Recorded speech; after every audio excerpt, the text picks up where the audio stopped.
Blog Talk Radio.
And liftoff on another Tarot Today radio episode here on the Psychic Talk Radio Network. Welcome, everyone. I'm Dax Carlisle, a tarot advisor and numerologist, coming to you live from Tucson, Arizona, where it's a blistering 100 and something on the thing here. Oh, my God. Joining me, as always, is my fabulous co-host, certified tarot master and crystal Reiki master, Mary Brown. And here she is, live from Amarillo, Texas. Happy Psychic Saturday, Mary. Happy Psychic Saturday, Dax, and hello, everybody. Woohoo! It's Psychic Saturday. We've got a great show for you today. What was that, Mary? I missed how it. Hot did you? I missed like how hot you said it was in Tucson. It's like something crazy there right now. Yeah, like 100 and something. You know, we're supposed to hit 109 by Monday, then in the 111s, 112s, 113s. Okay. It's insane. Wow. I can't wait for the monsoon season to hit in July and August, where we'll get some rain and the temperatures will drop down a little bit, although it'll be muggy as hell. Yeah. Oh, gosh. So here we are again. We got a great show for you today. We're going to be taking calls a little later in the show, but we've got a guest, you know, and we heard the intro music, which has been the Tarot Today intro music going all the way back to 2010, which is around the time when our guest here first joined the guild. And, oh, my God. You know, the other shows on the network have our standard Psychic Talk Radio music there, but we dusted off the old intro music for Tarot Today. It's really takes us back and reminds us how old we are. Anyway, a little bit of house cleaning here because we've got some new stuff. We got new features. I just want to let everybody know, of course, we are a live call-in show, and you can dial in at 714-816-4628. That's 714-816-4628. As soon as you get through, press 1 on your dial pad. That lets us know you want to be live on air with us.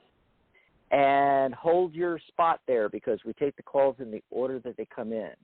So if you hang up and call in 20 minutes later, you'll be way at the bottom of the list there. So you don't want to do that. Now, if you can't call in today, maybe you're at work or something like that, you know, you can join us in our chat room. In fact, you should join us in our chat room anyway. And the easiest way to get there is psychictalk.net/chat. Our chat rooms are actually, we have a brand new chat room, and it's actually on the show page for each episode of each show, along with a player, where you're probably listening through that player right now, unless you called in. And it's our new way of doing it, simplified everything. We were doing chat in the comments on our Facebook posts, and it really wasn't working out that well. There was a lot of listeners don't like Facebook. They don't want to go on Facebook. And there was a difficulty also, Mary, with the phones. Like they'd have to have their Facebook app open to chat, but then when they did that, it would cut out the sound from the show, which had to be on a different page. Now everything's on one page. In fact, this player is great. I tested it out this morning with some live shows on Blog Talk and installed it on our website on a test page. And, oh, my God, it's working really great. I even checked it from my phone, Tube app, unless you pay them. It'll stop playing as soon as you, turn off your phone, hit the button so it goes blank, But with this player, you can put on your earphones, turn it off, stick it in your pocket, and it keeps playing. It's great. I'm just loving this. Yes. So you can either follow the links to the show page for the show. You'll find them all over our social media, Twitter, Facebook, or what have you. Or you can go to psychictalk.net/chat or psychictalk.net/live. Both of those links take you to that live show that day. There you go. So that's the new thing. I hope some of you will join us in the chat room. Help me test it out. Oh, Mary's in there. This is going to be fun. Yes, it is, Mary. Oh, my God. I'm so excited to have Gary on here. And let's see. One last thing I was going to mention. As always, today's show is sponsored by Tarot Guild, the international organization for tarot lovers, students, and professional readers since 2004. We're in our 17th year. Stop by and visit us on the web at thetarotguild.com. Our social networking website with all the features of the big social media websites, only it's all tarot all the time. And it's free to join, thetarotguild.com. So, before we bring Gary on, anything you wanted to cover, Mary? I'm sure you had a card of the day post, right? Yes, I do, and that is posted on our Psychic Talk Radio Facebook group. If you haven't joined the group, even if, for people who like Facebook, please join our group. We have a group and we have a page. You can like the page, join the group. You can find it easily by going to psychictalk.net/Facebook.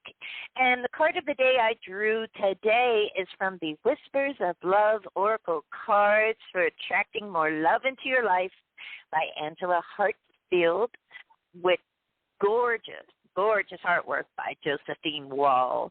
And the card I drew today is card number 16, and the message is love is all around you. There is love everywhere, all the time. Simply acknowledge this as truth. And, I think that it's really kind of important because we can lose sight of it. We've got this kind of crazy world going on, crazy people, whether it's online or in person or whatever, and we can kind of get disconnected to feeling the love, right? Because it's all about the love, babies, all about the love. So whether the love, if you can, just for today, whether this is your belief or philosophy or whatever, if just for today you can look up at the sky, look at the sun, listen for the birds, look around in nature, and look at those as acts of love, the sun shining down on the earth to keep life going. That's an act of love. So you can see that love is all around you. Give it a shot. Give it a shot today. Why not? What have you got to lose? Anyways, that's my card of the day. Did you get a card of the day, Dax, as well? Awesome sauce. Yeah, I actually had enough time today to do a whole post on the Tarot Guild site. So if you go over to thetarotguild.com, folks, click on article there, unless you're listening in archive 6 months from now. So it's the one that's titled Lots of Energy Swirling Around Today, Time to Create, because our card of the day is the Magician. And that brings in that one energy, action, self, new beginnings, leadership, attaining goals. It's from the Mind Numbers subgroup of numbers 1, 5, and 7. And today's the 12th, so 1 plus 2 is 3. That's creativity and communication from the Creativity Numbers subgroup, 3, 6, 9. And today's entire date, 6/12/2021, adds up to 14. 1 plus 4 is 5. So that brings in that 5 vibration of adventure, high energy, and change from the same subgroup as our Magician card, that number 1. And so you could read this whole article and go into further detail. All I'll say about this is today, tap into that creativity energy of the three energy and the magician to manifest today. Take time to focus. What creative project can you begin or work on? The magician is the master of the material realm and is here to tell you that you are in control and that you have the power to create anything you can imagine and focus on. So just go over to thetarotguild.com and click on articles and you can check out the whole thing. So that's what I got today, Mary. Awesome. I love the magician. Yes. Oh, every time that card comes up, I'm like, yay. When I first got my first tarot deck, way too many decades ago to actually mention live on air, I remember going to the cards, and I looked at the magician card, and I'm like, oh, my God, that's me. That's exactly what I looked like when I was in my teens, The Wade Smith version I'm talking about, of course. And I was like, wow, instant connection to that card, instant connection. That's awesome. I also had an instant connection to Temperance as well, and the Lover's card and that was the just Devil immediate. Are my birth pairs. I'm sorry? Was that connection just immediate? Like upon seeing the card, it's like boom, it resonated, even like without knowing a whole bunch of stuff at that point. Oh yeah. Yeah, I knew nothing cool. about the deck at that time. Yeah, it was great. It was great. So we get to talk about the best ways to learn tarot today, and we're going to bring in our fabulous guest. Now, if you've been with us for decade or so, world, you've probably heard Gary. He's been on as a guest, but he's had multiple shows where he was the host on some of our previous networks. He's a radio personality for the past 10 years, podcaster. He's a tarot instructor. He's a tarot advisor, and an author as well. His name is Gary Karp from New York City, and we're going to bring him on right now. Hey, Gary. Welcome to the air. Hey, hello, Dax. Hello, Mary. How you doing? Hi, Gary. This is awesome. It is wonderful to finally be with you guys again. It's been quite some time since we've all been together on Blog Talk. Oh yeah, this is fun. This is fun. Those were fun days back in the day too. My gosh, I think about the shows you did. I think about the shows we did. It's just like, man. Mm-hmm. It was great information. And Gary's kind of still doing that because he has a YouTube channel now, and I'm just loving the videos on the YouTube channel. Hey, Gary, you want to mention that? Tell people about your YouTube channel? Sure. I guess it was a couple of weeks ago, dove headlong back into tarot, actually maybe a month or two, maybe 3 months ago, because, I actually missed working with tarot on a day-to-day basis and working with people and the tarot on a day-to-day basis. So I created a business called That Tarot Guy. And I do have a YouTube page where I post videos on a semi-regular basis. I'm going to be a little bit more regular in the future. But there's a whole host of videos up there on card of the day readings, and there'll soon be cards instructions and rants, which is one of my favorite things to do, just talk about things that annoy me within the tarot world, because there are a lot of things that are annoying to me, as we'll find out over the next hour. It actually led me to write my first tarot book a couple of weeks ago. It was released, it was released about a month ago in pre-release, and today is actually the official launch party of it. So I do want to thank you for inviting me on to talk about that. And that is a tarot book for beginners. We'll talk a little bit more about that and the reasons why I wrote it. But if any of you folks are interested in finding out more about myself or watching those videos, you can head on over to YouTube. It's That Tarot Guy over at youtube.com.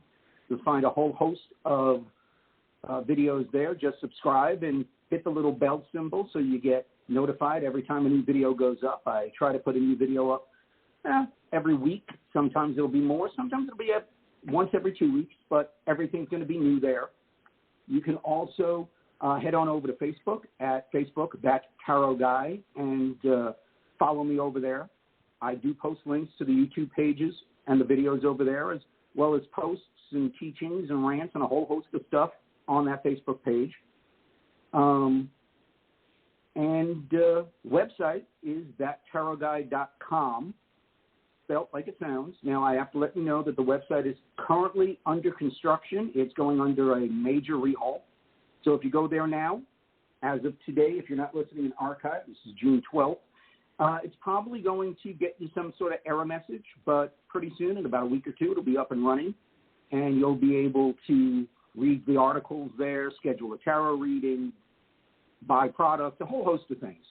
And finally, last plug for the beginning, is my Patreon page. You know, going into the tarot world again means that I want to serve the community, both the tarot readers and just those with a passing fancy on tarot or just want some guidance in their life. So I've set up a Patreon page to help me do this. You can donate any amount you want, starting at $1, and for that you get a whole host of great things, including an extended card of the day. This is different from what you'll find on Facebook and longer than what you'll find on YouTube, where we go more in depth into the cards and the meanings and the symbology and all a host of stuff. And you can find me there at patreon.com, That Tarot Guy. Whole host of great things going on with me and the tarot, and it's really, really good to be back. Because the last couple of years I've tried to put it aside and sort of deny it, and it just keeps coming back stronger than ever. You know, the same thing happens to me. I try to, like, dive out of tarot, and it keeps sucking me back in. It's unbelievable. Yeah, kind of like Al Pacino in Godfather 3. I've watched the same thing happen with a lot of people. Like, I think Janet Boyer quit tarot about 6 times over the last 10 years. I'm just saying, you know, and she always ends up coming back. And hey, speaking of authors, tell me about your book. Tell everybody about the title and what's in there. Yeah. Well, the book is called Tarot Reading for Beginners. Really a primer and a good foundation for anyone who's just starting out in tarot. I got to the point where when I started going back into tarot, I joined a whole bunch of Facebook groups on tarot for beginners and tarot for intermediates because I wanted to teach. I wanted to share all of my experience. I've been reading tarot now for 30 years. And in the group, to be honest, what was being told and what was being presented as the proper way of learning tarot or the proper meanings for the cards drove me batty because it wasn't. And it was obvious that the people who were teaching didn't have the background, the knowledge, or the experience to really guide newbie and baby tarot readers. And so they were just regurgitating bad and poor information. I mean, a lot of these people didn't even know what the Fool's Journey was. And to me, the Fool's Journey That's alarming. It is. And to me, the Fool's Journey is not only connected so intimately with the major arcana, but it connects to the minor arcana as well.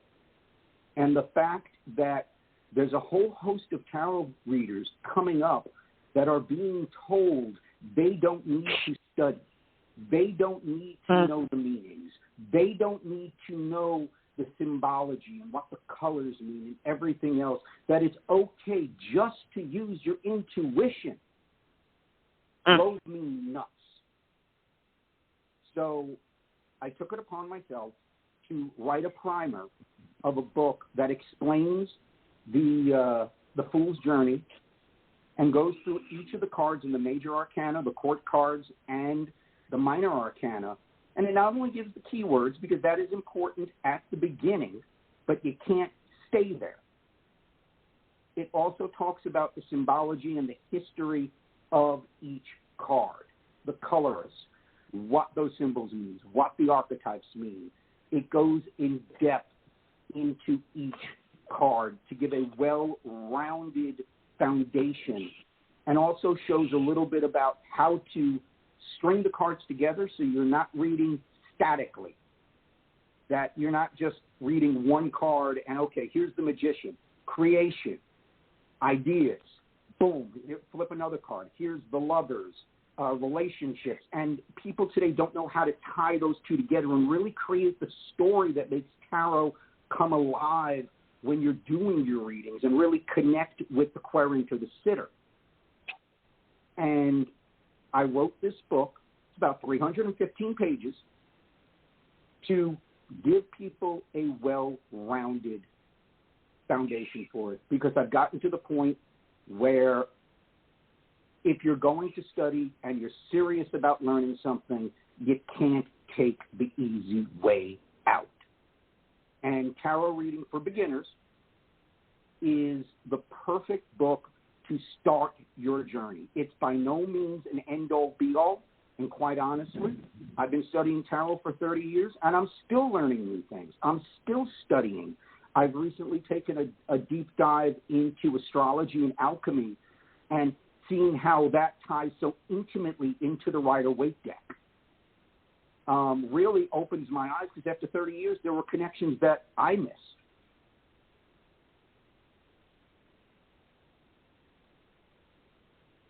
Yeah.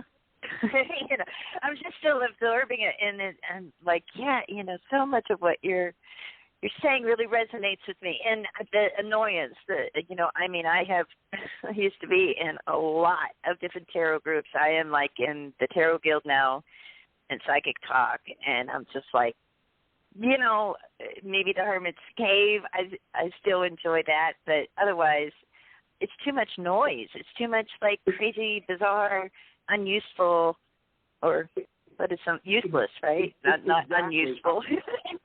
I will give you an example. And this was really, I think, the impetus when I saw this post in one of the tarot groups that I belong to for the newbies. And they were talking about the Chariot. Mm-hmm. And the symbology of the Chariot. And people wanted to know and I'm going to put this as they put it in the group, the nut and bolt on the front of the Chariot meant. Now, we all know that that's not a nut or a bolt. It's the symbol for the yoni that comes from the culture, from the Indian, from the Hindu. And these people were saying it was a nut and bolt because it talks about the putting together as a car and how you have to drive it. What are you talking about? Yeah. And that really... Oh, my God. That really said to myself, no. I have really... I've got a friend, and I was against this for a long time until I saw the truth in it. Tarot needs gatekeepers. They need people who will prevent anybody and everybody who believes they could pick up a book on keywords and a deck and just read. And what we have when that happens is the blind leading the blind. We have people who really are not well-versed in tarot. They don't know the symbol. They've never studied the symbology. They've never studied Carl Jung. They don't know the archetypes. They don't know the Fool's Journey. But, hey, when I look at this card, feel this, so therefore it's right. It's interesting, Gary. Totally coincidentally, Mary, we're having a show next Saturday, keywords versus intuitive reading. What a nice follow-up that's going to be to this show. That's interesting. I did a whole, really rambling middle of the night. I was so excited to have a chance to be on be a part of the Tarot-thon that the Hermit's Cave does, I guess, every year, right? And I was all discombobulated, but I just want your take on this because, like, my approach, and I think of it not like, oh, here's my grand theory, but this is how I feel like I've developed myself, right? Learn everything. Take it all in.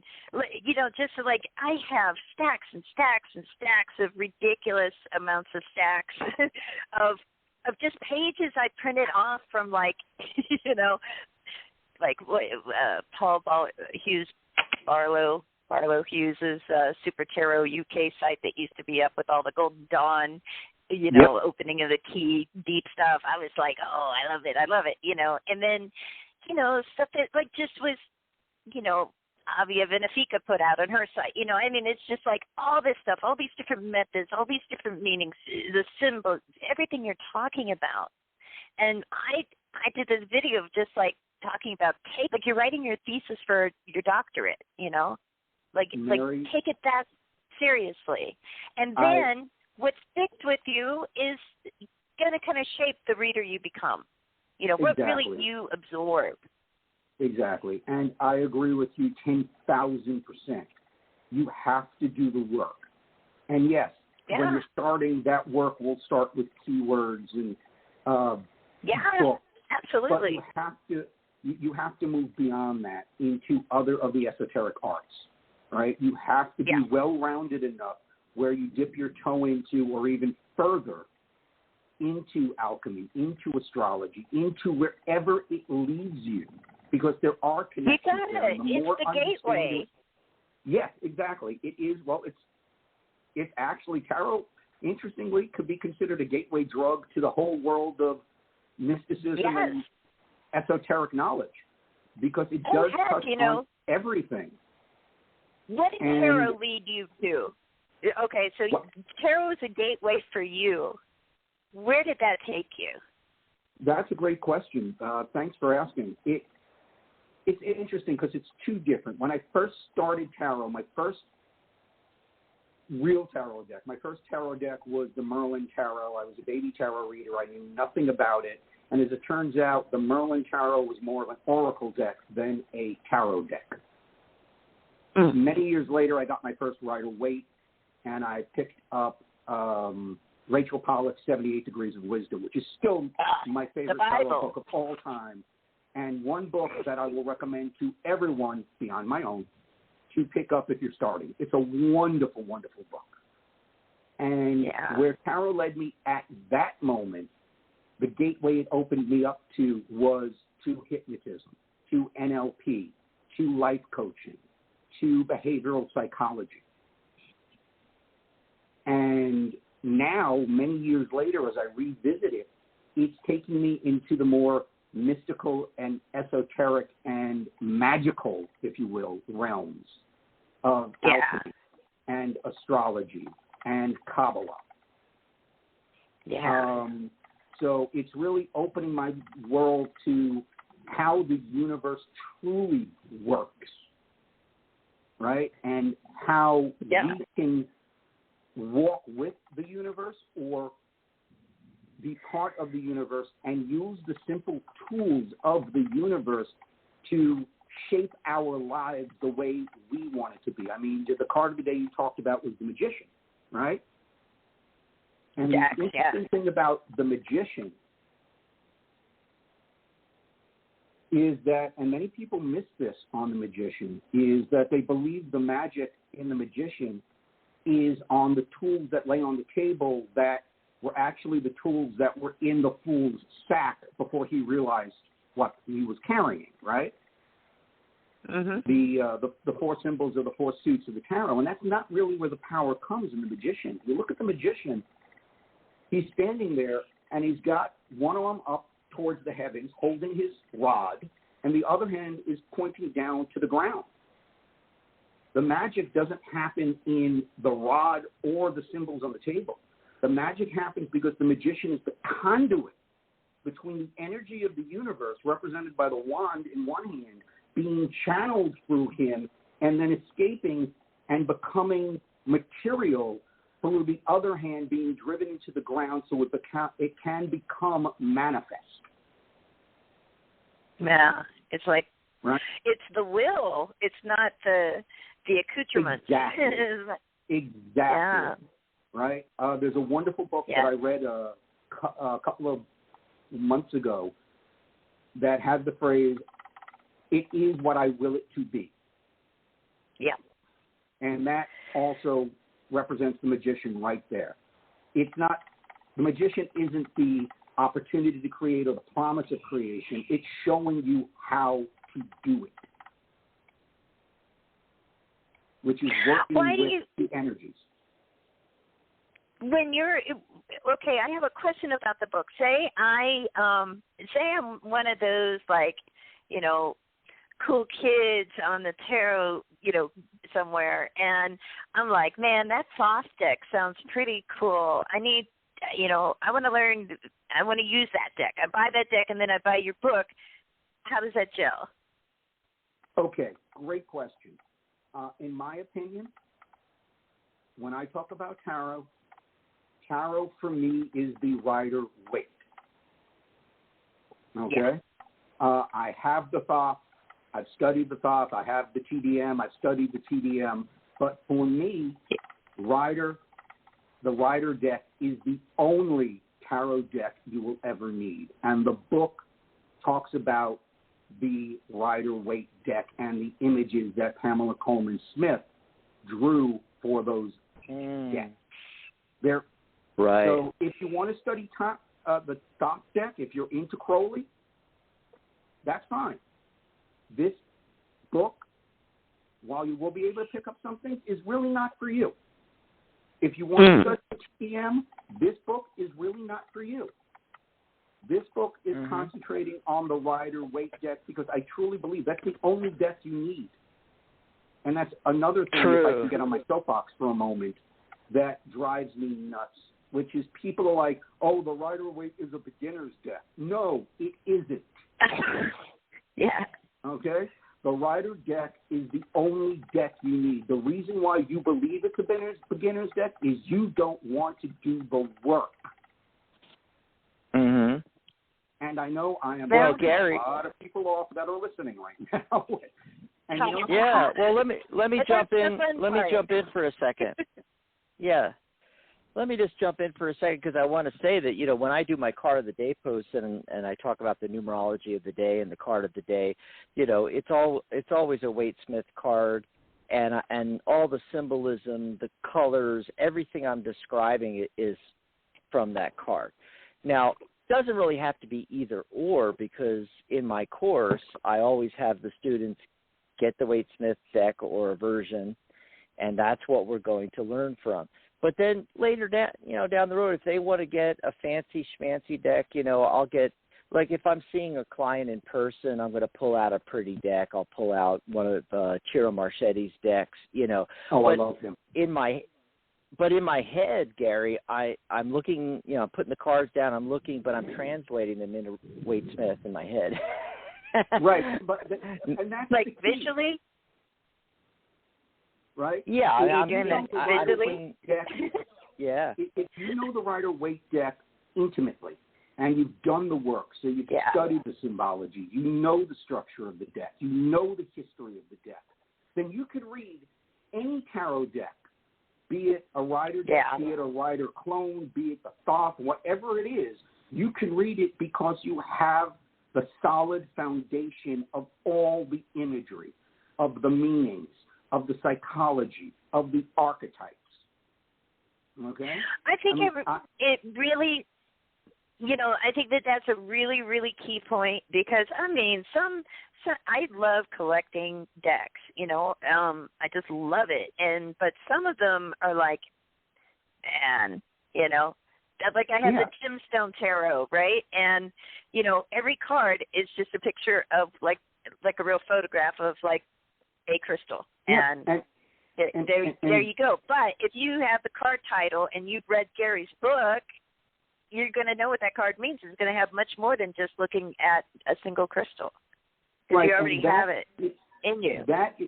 That's also a problem that I have with all the rider clones that are out there. Now, Mary, like you, I am a collector. When I first got into tarot, I bought each and every deck, and I used each and every deck. So I've got 50 decks sitting on my bookshelf. I only use 2 really to read. Okay? The rider being the main. The issue I have is we have deck creators who are not well versed in the history, the symbols, and all the esotericism that goes on, the mysticism that goes on, that created the images in the rider deck that was used when Arthur E. Waite created the structure. And they're just going out and they're using their own interpretations, and you're losing so much meaning if you're just learning on that deck. If you don't start with the rider, right? If you don't start with the rider, let's say you start with the Witch's Tarot, or you start with another tarot. Start with the Crystal Unicorn Tarot, the pastel deck. Right. It's really pretty. Oh, yeah. Am I grinding your gears with that one? Yes, yes, Mary, I love you, but you are. Because people, they change the imageries when they decide that they're going to put their spin on it. And they don't do the homework. The one thing I love about Ciro, outside that his artwork is just gorgeous, okay? Yeah. Is he actually does the work and the research and doesn't put his own interpretations. He tries to use as much as the meaning that is embedded into the Rider-Waite when he's creating his own deck. Yeah. Right? And that I really appreciate, rather than I'm just going to make a deck with cats on it. And if the 2 of Cups is a cup of the beginnings of a friendship and the beginnings of a partnership and maybe the beginnings of an intimate relationship, I'm going to show 2 cats playing with a ball of yarn.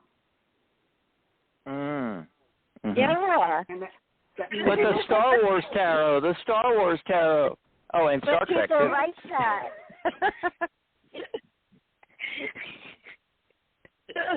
It's funny.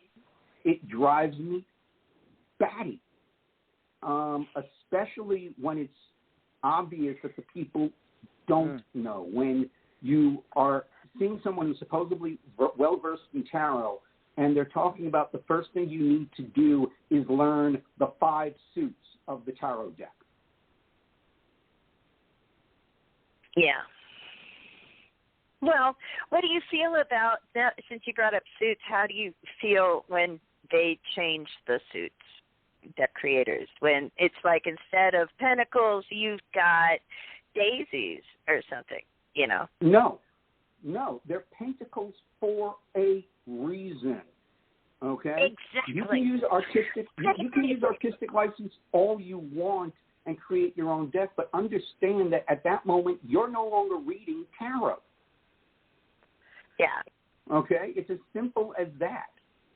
If you are using daisies for pentacles and roses for cups and irises for swords, you're changing the meaning. But I like that deck idea you just came up with. You know, oh my God! It's more marketing, right, than really tarot. Yeah, and that one's $1 million seller right there. That's another thing that really drives me crazy. And don't get me wrong, I'm a capitalist, right? But if you're changing the meaning of the deck just to make a buck, you're not serving the tarot and you're not serving the community. You're serving your wallet. Yeah, you're not adding anything to the, to the body of work that is tarot over so many centuries. Correct. And you're also adding to the problem because these people are going to be buying your deck. They're going to be reading the LWB that comes with the deck, and they're going to think that this is the standard tarot. Mm-hmm. Yeah. Or that it doesn't they all matter. have the little white book, you know. Yep. And that's the point. You're not going to be giving good information, especially if it's roses, daisies, lilies, and lilac. And I don't know. Yeah. Lilac. Okay, we've got a deck now. Now come up with the major arcana as plant. And oh my God, you the were horticulture deck. The horticulture I love deck. it. Especially Yes, we just created look one, at it. and my own personal can make deck a idea is, I've always looked at adding something, which is like you were just saying, how it's not adding anything to tarot, but my concepts that I've come up with are still using the same Waite Smith, but just in a slightly different way. It's the same images, though, that I always imagined on my deck concepts. It's adding. It's hard to talk about this without giving away details of the technology, but it's Adding adding another to tarot, dimension. adding a new dimension to tarot without changing the imagery at all. You don't need to change the imagery in the fashion that I'm thinking of working with it. Whereas, up till now, almost everything has been, okay, how can we theme a deck and adapt, the imagery to it, kind of thing.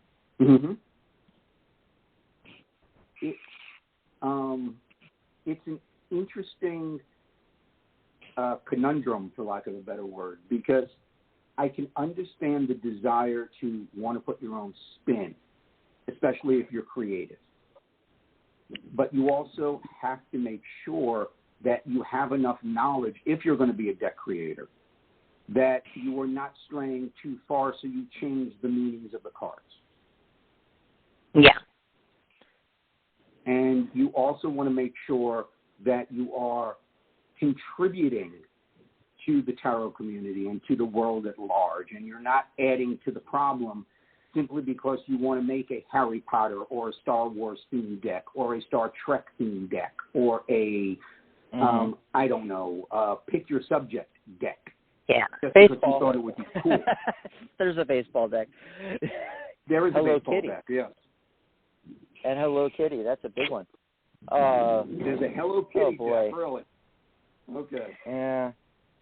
Well, that's the thing is when some of us started in tarot, there was only 3 or 4 decks, maybe 5 decks or so to even choose from, and now there's thousands upon thousands upon thousands, and it is actually a little confusing. I know if I was brand new picking up tarot right now, I think I'd be a little confused. Oh, yes. And that's another reason why I wrote the book and I created that tarot guide, is to take away that confusion. Because really, there's so much out there, and there's so many different schools of tarot. One, the 2 classic ones are, you must know the keywords and the definitions of the cards as stated in this book over here, or purely intuition. And honestly, they're both right and they're both wrong. Because if you just study that one book, the book that comes with the deck, or you get 78 Degrees of Wisdom, and as much as I love that book, and it's a great place to start, but that's not where you want to, your education is not complete there, right? You're only reading by rote, well, then you're not going to be able to use your intuition. You're never going to develop anything if you study tarot like we study math or history in school, right? And if you're just using your intuition, you're not going to know the structure or the meanings that people who are much smarter than me and you, the mystics and the occultists, as Crowley, as Waite, as people from the Golden Dawn and everything else, put into it. Mm-hmm. Yeah, there's another... And Paul Foster Case, if we're going to throw out the legends, like, he changed my life. Yeah, Paul Foster Case. But let me just throw this out to you, I think a path down the middle, which I find this fascinating because you got the 2 poles, and, this is my concept of Temprianism, from the temperance card. You know, you walk down the middle path. You know, you don't get drawn to either pole. You know, that's the way to learn. But speaking of that, you know, one way, the intuitive method. Okay, so I'm just using my intuition and I'm throwing cards down. Why even have the deck then? I mean, aren't you now a psychic? You don't need the deck. Exactly. I think the fun thing, you know, I think that, you know, probably like a fun thing I did is this, is that I remember like going through each card, you know, but like not, you know, in 5 minutes or something, but taking out a card, putting it down, and just using my intuition that way of looking at what do I think it means? What could this possibly mean? And then writing down the ideas that I came up with, and then getting a book. I could get Gary's book now, right? Open it up and see what Gary says about that card, and see how you know fine tune your intuition, calibrate it to the tarot, and learn that way. That's a possibility. The one thing I did when I first started learning is I kept a tarot journal. Very, very simple tarot journal where every day I would take a card, and I started in order. So I started from the Fool, and I wrote it down. I put a picture of it on there. I wrote the name of the card, the definition from the book that I was reading at the time, which was 78 Degrees of Wisdom, the keywords, and then I started looking at the card before, and this was before I really got into symbology and really dove deep into it. And based on the picture in the book and the definition, what did I feel? How did it make me feel? And then what song lyrics did I know? What stories did I know that attached to it? Awesome. All right? And now I would add to it the symbology. What colors are on it? What do those colors mean? What does the color yellow mean? What does the color red, the color black? What does it? And write all those down in it so you have that knowledge right there in front of you. And then there's also the thing that when you're learning, if you're writing things down, I think the statistic is what you're twice as you're going to take. It's going to twice as easy to remember it, or twice as likely to remember when you write stuff down. Yeah. Right. Which is why a tarot journal is such a wonderful thing to have when you're first learning. Now, I think that's the one interesting thing that I find happening with myself and with the people that I do teach when I'm talking about the Rider-Waite deck and we talk about the history, the structure, and the symbologies. As you learn it, they believe they're learning from rote. They believe that they're learning the images. But the interesting thing that happens, once you know it, and you have that solid foundation, and it becomes a part of your nervous system, your intuition automatically wakes up because you're not spending all that time trying to remember what this means. Oh, my God, what is the key word here, right? If you're well-versed on the symbology and the colors and everything flows naturally, your intuition will immediately make the connection between the two cards, and you will be able to tell those stories. Yeah. So, absolutely. Hey, I've got a great question from the chat room. Oh, yes. Go ahead. Finish up, Gary. Then I got a question. No, it is really for all the people who sit there and say, who are listening to me right now and calling me all sorts of names because I am going against intuition. I'm going against intuition as a strict basis. Because when you learn everything, it'll automatically kick in. It has no choice. Yeah. Yeah, right. It's already in your database. Mm-hmm. Exactly. Yeah, I got a great question from Sharona in the chat room. But just to follow up on what you just said, you know, my knowledge of the tarot, the structure of the deck, having been a numerologist before I came to tarot, I see the numerology, you know, the elements and everything I know, that contributes to my intuition using the deck. I just wanted to make that comment. And then Sharona says, one of the challenges today using the Waite-Smith is its lack of racial and sexual diversity. What's Gary's take on this? Okay, I'm about to piss people off. Okay, here it comes. Uh-oh. Here we go. Brace it And down. that is the disclosure, okay? The lack of racial and sexual inclusion, okay? The deck was created, if I remember correctly, 1919, right? That's when the Rider-Waite was first put out, 1909. 1909, thank you, by Arthur E. Waite. The deck was created by people who had a certain philosophy. Now, if you want to create a black tarot deck, I personally believe that's marketed.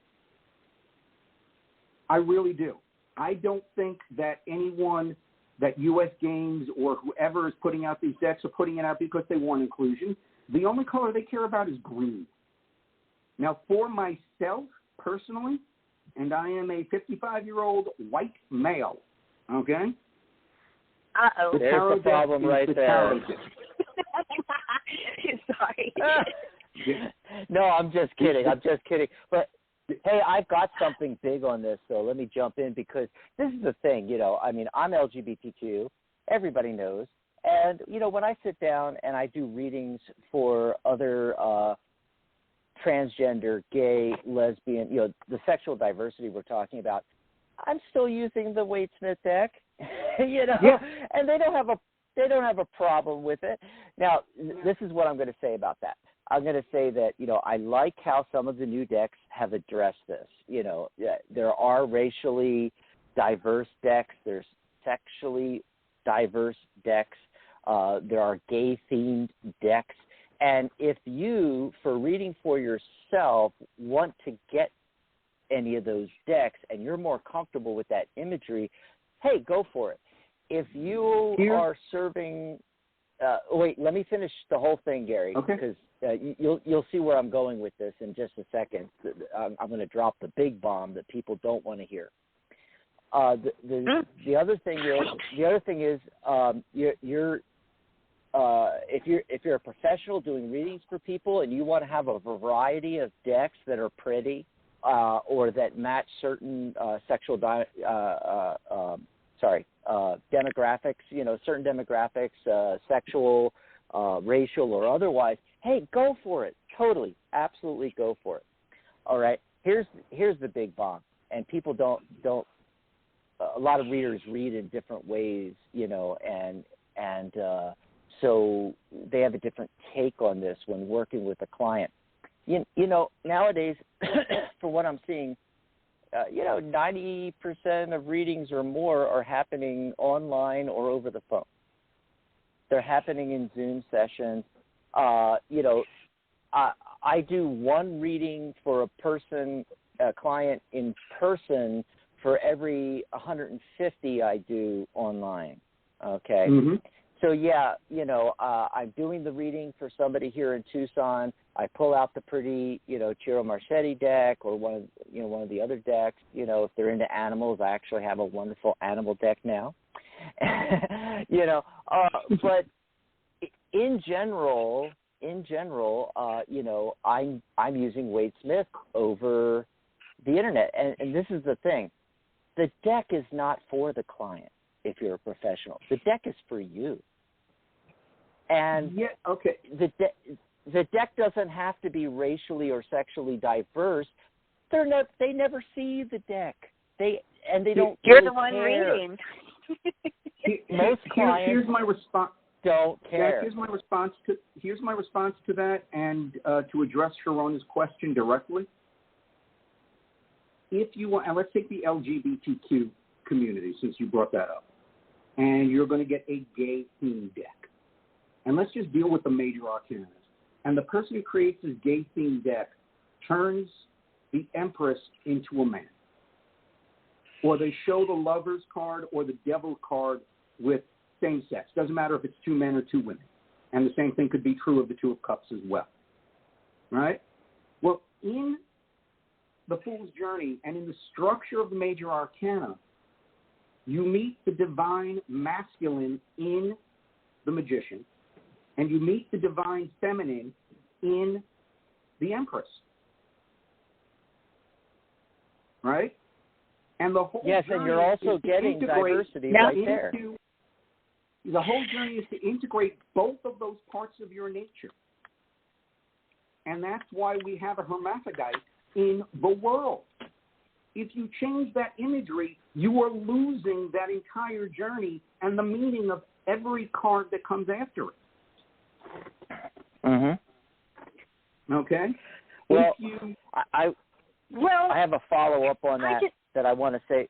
Mary, let me just do a quick follow-up, and then we'll go to you next because you have a follow-up too. And what I want to say is that there's already diversity in the deck. Gary just pointed it out. There's the divine masculine. There's the divine feminine. You know, okay, yeah, we got a male and a female on the Lover's card. But I'm going back to what I previously said. And by the way, over my journey, this has become more and more the case. I started off with, all the clients were in person. I'm laying out the cards. I'm pointing at the imagery and the symbolism. I'm telling them details, things like that. And what I discovered over the years, especially as things started going online, the clients do not care. They want an answer to their question. That's it. Yes. So more and more, on the radio shows, yeah, we're doing the mini readings, and I will talk about some of the cards and what's going on with the cards. That's because we have a lot of new tarot readers listening into the shows, and they're learning. But when I'm with a client, a paying client, I'm not telling them anything about the cards. They're never even seeing the deck. The deck is down here on the table. The camera's pointed at me. I am telling, they ask the question, I'm giving the answer, and I'm not explaining what cards there are and where the information's coming from. They do not care. Mary, what were you going to say? Two things. One, I want to say supply and demand, as far as like why there's all these different kind of decks, who's doing them and everything. If there's a demand for it, where it is, it's their job to supply that demand. I'm a free love and capitalist, to it, as long as nobody's getting hurt, which of course everybody gets hurt. Sorry about that. But anyways, and then the other thing is this, if we look at the tarot as just, on some basic level, a collection of archetypes, whether it's an archetypal, thing depicting, like the divine feminine, like the divine masculine, or the Empress and the Emperor, like you were saying, and then take that through the whole deck and see it as maybe, this is like sort of an archetype of this type of circumstance, or this kind of feeling, or this kind of event. An everyday kind of thing, whatever. It's very hard to take those archetypes and then cater to a certain demographic without stereotyping. That's the danger. There's such a fine line. It's like, okay, I want to make an all-gay man, in his 50s tarot, so are the characters that I'm drawing, isn't that reinforcing stereotypes? Saying like, okay, this fits everybody in that category. I mean, I Mary, think that's what gets dangerous. I agree with you with the archetypes. And really when we're talking about the tarot, we're talking about archetypes, especially in the major arcana, all right? We're talking about the divine masculine, the divine feminine. We're talking about the magician being the creator, how we manifest, right? We're talking about the hermit as the time we turn inward to find our own knowledge and our own selves after we've explored the outer world and mastered it, even though it took all of our strength. We find out there's more. If we try to cater and change those images, well, the divine masculine, the divine feminine, let's stick with those because it's the easiest to deal with in this discussion.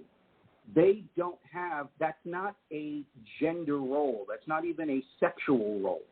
That is an archetype of a caring person, of what that image is. The man can have the divine feminine in him, right? It is part of us. Yeah. Same thing with the woman. So if you go to cater to those other groups, whether you're doing it with the best of intentions or you're just doing it for a money grab, you are going to be changing it. And to the people who want their own representation in the deck, I would say they have to understand that the deck is an archetypal deck. It is not related to a white Caucasian male or a gay biracial female. It is the total archetype. And if you look at it that way, then what you're reading is going to naturally lend itself. So, again, this goes to doing the work, going a little bit deeper than just the keywords and the rote definitions, and really learning about the symbols and the archetypes. Doing the work by studying the alchemy, the astrology, the archetypes. Carl Jung, I recommend everybody. They look at me like I'm crazy because they expect esoteric, and I go, here, go study the psychologist. Yeah, because it's the archetype. The archetypes are universal. I mean, it doesn't matter if you're in Asia, Japan, China, Middle East, Europe, South America, United States. It doesn't matter what culture you're in. The archetypes stay the same.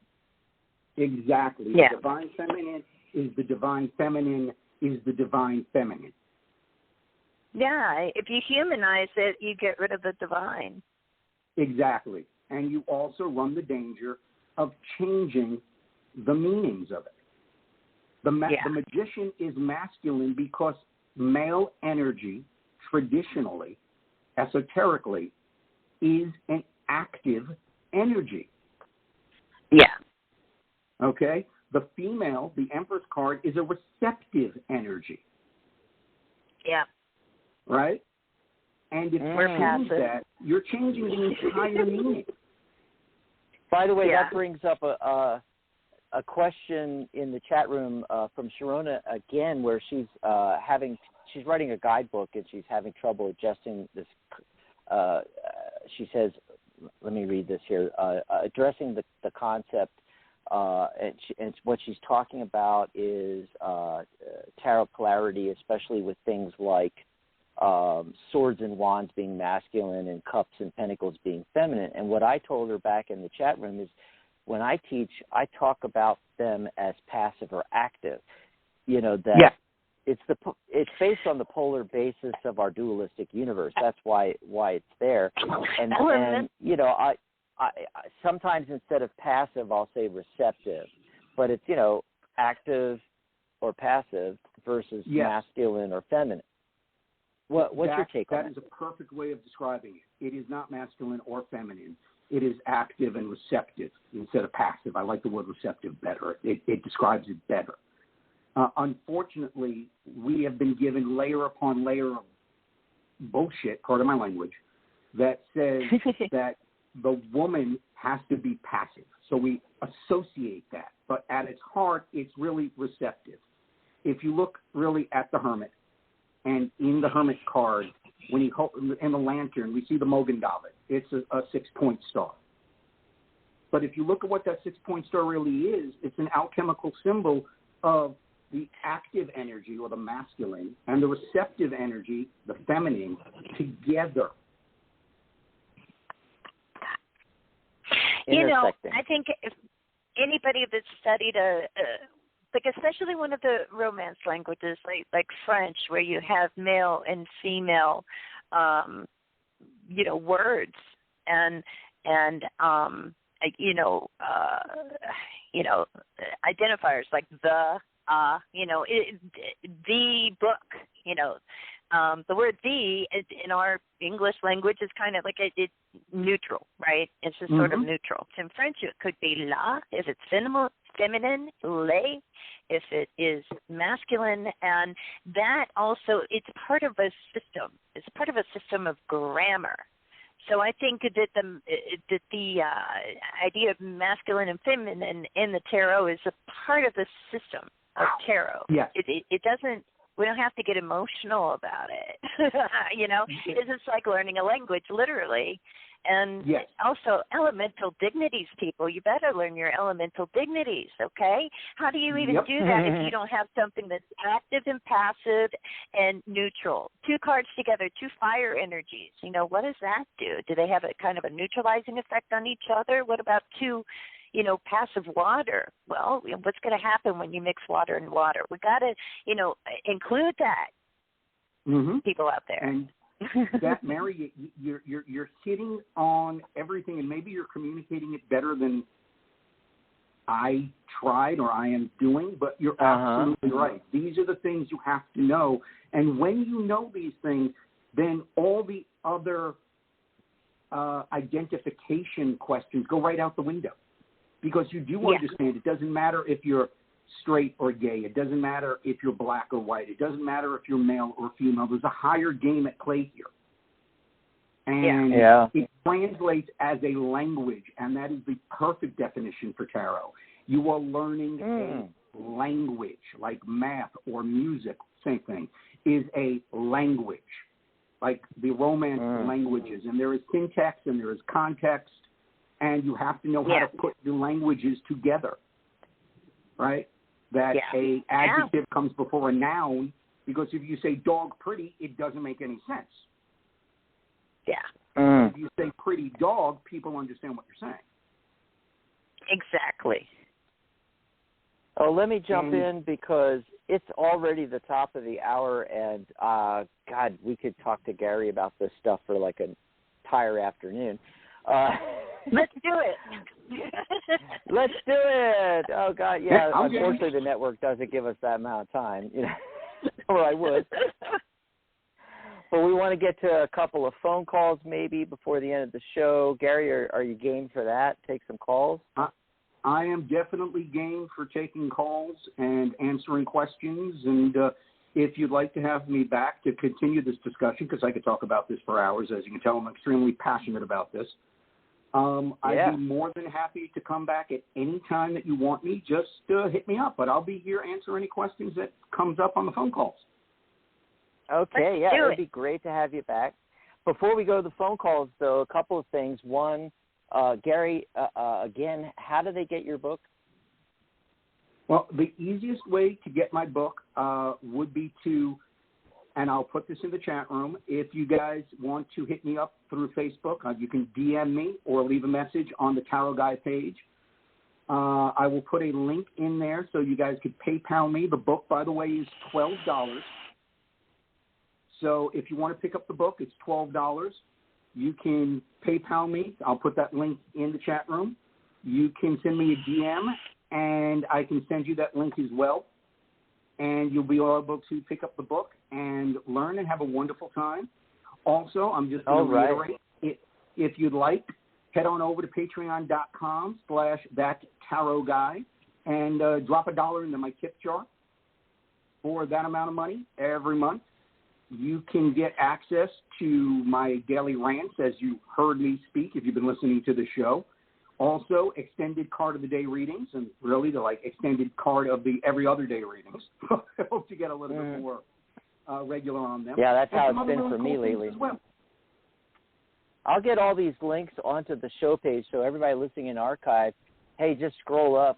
You'll find the links above the player here and on the show page. And I'll put it out on our Facebook and Twitter and everything as well after the show, so people can grab your book. I think it's a great value, a great deal for the price. And Mary, what's the shows coming up on the network? Let's tell everybody what's in store. This week on the Psychic Talk Radio Network, our next show is going to be tomorrow, June 13th at 11 a.m. Pacific, 2 p.m. Eastern. It's the Magic Universe Show with your host, Sharona Rapsick. She's going to be chatting with Bruja Lili Tarot and also taking your calls for free tarot mini readings, doing open lines that show. And then on Monday, June 14th, 11 a.m. Pacific, 2 p.m. Eastern, it's the Wisdom of the Soul Show with your host, Janice Fuchs. And after that, our next show is going to be Friday. The doctors are in. We're with our very own Dr. Dax Carlisle and his co-host, Dr. Rose Wilkerson. And they're having a guest, the Rhode Island medium, Savannah Martin. And then the next show after that, this is important on Fridays, there are 2 shows now. The next show after that is going to be Friday at 5 p.m. Pacific, 8 p.m. Eastern, the Spiritual Guidance Radio with your host, Catherine Hahn, who's an angelic channel and energy healing. And she's going to be giving free on-air guidance. And then Dax and I will be back with the Tarot Today radio show next Saturday, same bat time, same bat channel, doing open lines, mini readings, and talking about tarot card meanings versus intuitive tarot card readings, which we just hit upon, didn't we, today, which makes it even more fun. So that's what's coming up on the network, and you can. It will be, we could talk about this too, because a lot was said to it, Gary, today, wasn't it? But you can find that list of all our shows coming up on the psychictalk.net/upcoming, and they're all listed there for you. Back to you, Dax. Awesome. Let's see. I did want to mention that when you go to psychictalk.net, our navigation bar has changed a little bit. We've made things very simplified there. So we've got the upcoming. Just click on that to go to the upcoming show page that Mary was just talking about. We also have our archive of, several hundred shows on every topic you can think of. Just click on archive, and then I created live. When you click on live, it takes you to that psychictalk.net/live.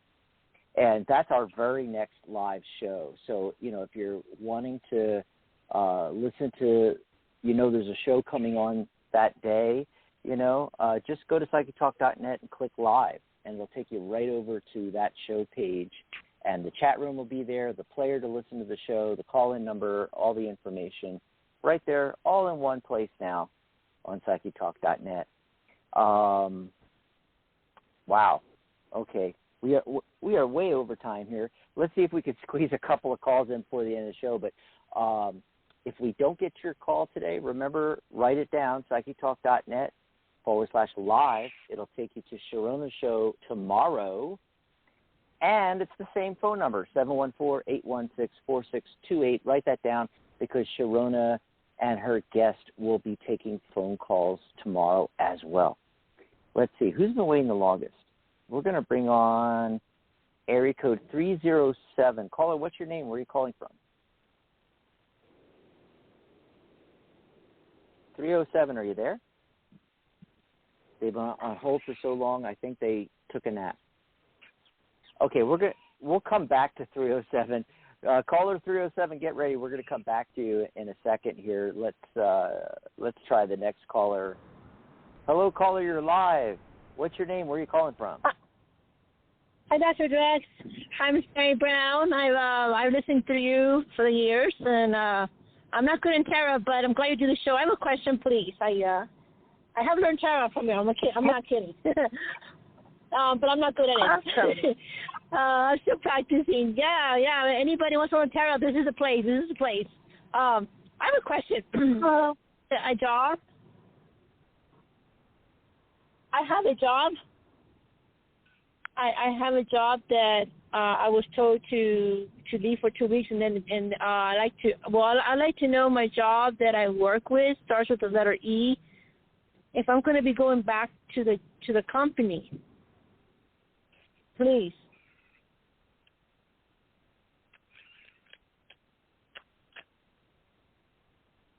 Okay. Please, thank you. I'm being specific. If I'm going to be able to come back to the company, because somebody made a complaint, and I've been with them since 2014, off and on. I'm not worried about it. Right. Can you give me your name again? I don't think I caught it in the beginning there. Melissa. Oh, Melissa. Melissa. Alrighty. Mexico. On there. Gary, did you pull cards? No, but I can. Yeah. Give me a sec. Yeah, pull some cards. We always like the guests to, shine here. So we got Melissa's question. Is she going to go back to that job or that company, actually? Yeah, the company, please. Thank you. Okay, so give me a second here. We'll pull some quick cards here. The sound you will hear will be the sound of a deck shuffling. Sounds good. Music to our ears, Mary. We got the shuffling cards. Yes. We love the shuffling. I love shuffling too, y'all. It's nice. Awesome. Okay. So, Melissa, give me 1 second here, and we'll do a quick reading. Yeah, thank you. I've been listening to the show from the beginning, then I got cut off 4 times. Sorry. I have. Thank you for listening. You came back. Yeah. No, the phone just dropped because low battery. It's my fault. But I have battery now. I just quickly threw a couple of cards here, just a simple 3-card read. Just for knowledge, the cards that came down were the 9 of Cups, the 8 of Swords, and the 3 of Cups. Immediately, this seems like a job that you really love, that you like, that you enjoy. Right? You may have a little pride in this job that you're having. Right? The danger that I'm going to say here is there's danger, yeah. The danger that I'm seeing here is you're getting so wrapped up in this question, you may not be looking at other opportunities that are coming to you. You're sort of cutting yourself off from your own intuition, from your own creative energy here. And there may be an opportunity beyond this job that could be a little bit better for you. So you may want to just keep an eye out and not focus so strongly on if you'll be allowed to come back, but focus on what other opportunities are now open to you.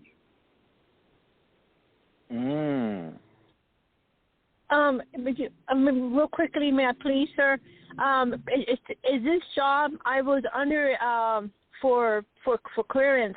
That's why they were checking me for that. I don't know if they're still going to check me for the next job. I was under the whole 9 yards of being checked. I passed a lot of my. So that's why I'm concerned that I have someone designated to me that is checking on me for that particular job. It is danger. Now, make story short, what happens to my background was they're checking on that. Is it still continuing? Well, from what I'm seeing here. You got it. My gosh. Again, what I'm getting here is that your record is coming up clean, and it's something that you are obviously very proud of the way you present yourself, right? I do see that there's semblance of a charity. Does this job have anything to do with charity or giving or providing for others?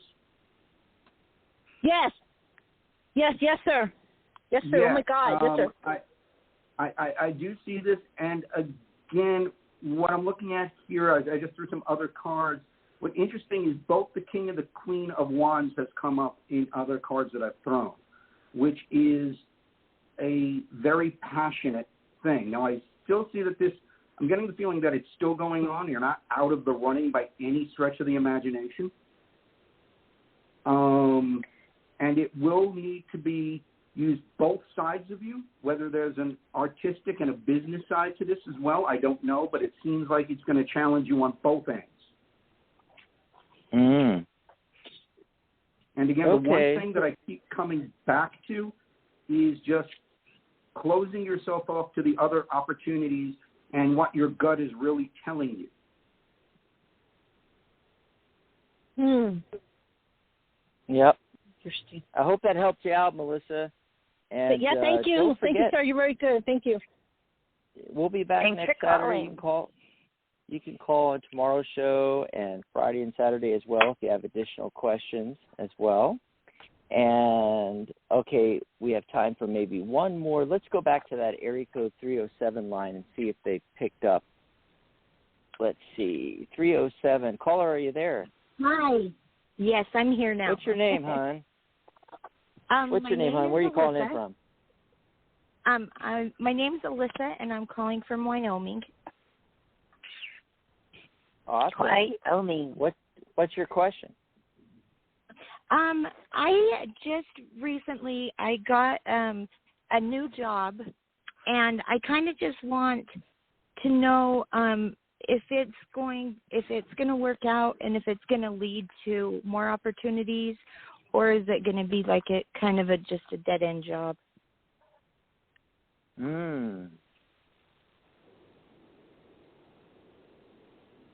Interesting. Okay, well, Go I'm ahead, sitting Gary. here shuffling, so if Mary Dax, you want to jump in while I continue to shuffle, go right ahead. You got anything, Mary? I've been letting Gary do it. Okay, well, give me 2 seconds.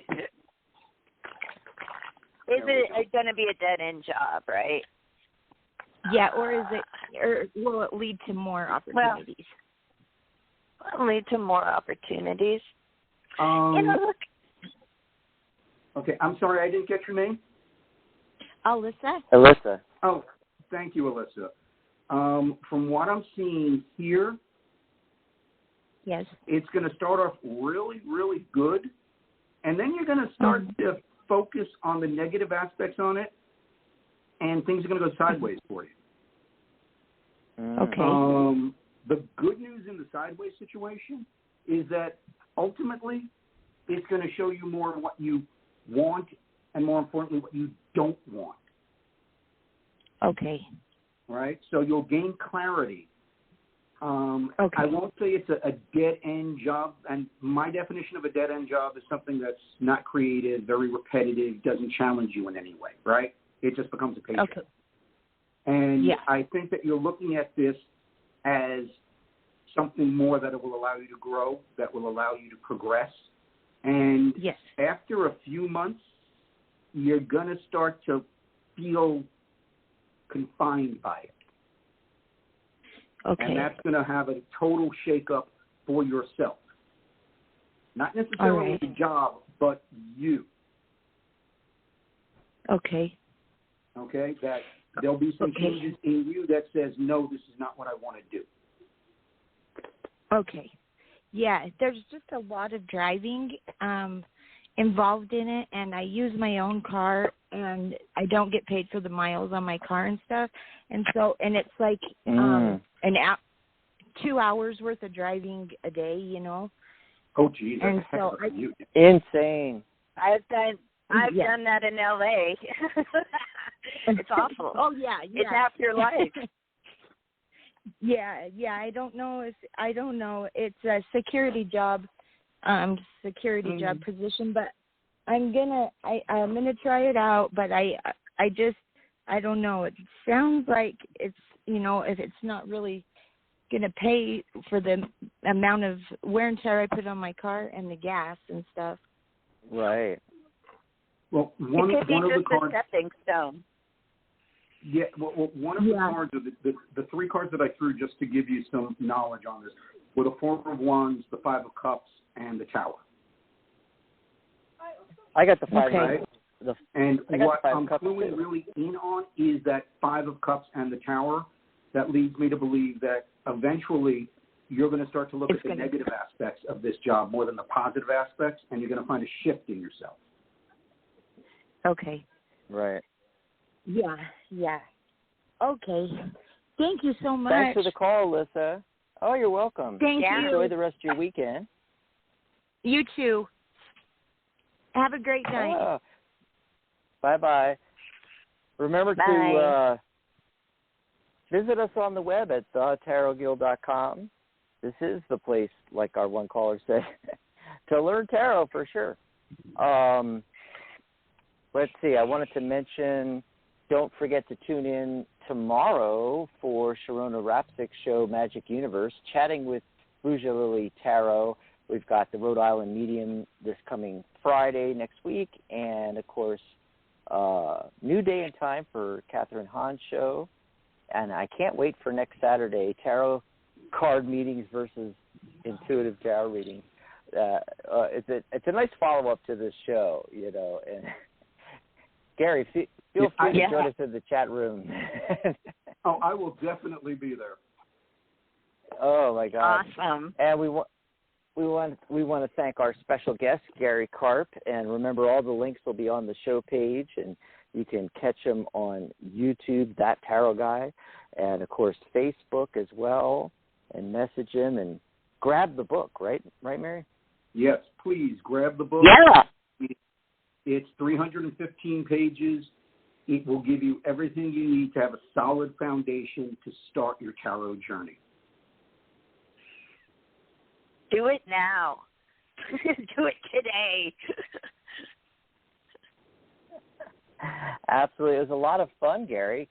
Great having you back on air again. Yes, it was wonderful to be here. Thank you for having me. We'll have you back real soon. Thank you, sir. All right. Yes. Well, I'm going to say goodbye to everybody. Thanks to all our listeners and callers. Thanks for being here, Mary. Thank you, Dax. And thank you, Gary, for joining us today. And thank you to all the listeners out there in Radio Land and Sharona in the chat room and everybody who's going to listen and archive later. We would not have a show without you. I love that new chat room, I just got to say. It's on every show page, folks. I'm liking it. Cool. It's working. Yeah, absolutely. Bye, everybody. We'll see you next week. Bye, everybody. Good night, John Boy. Good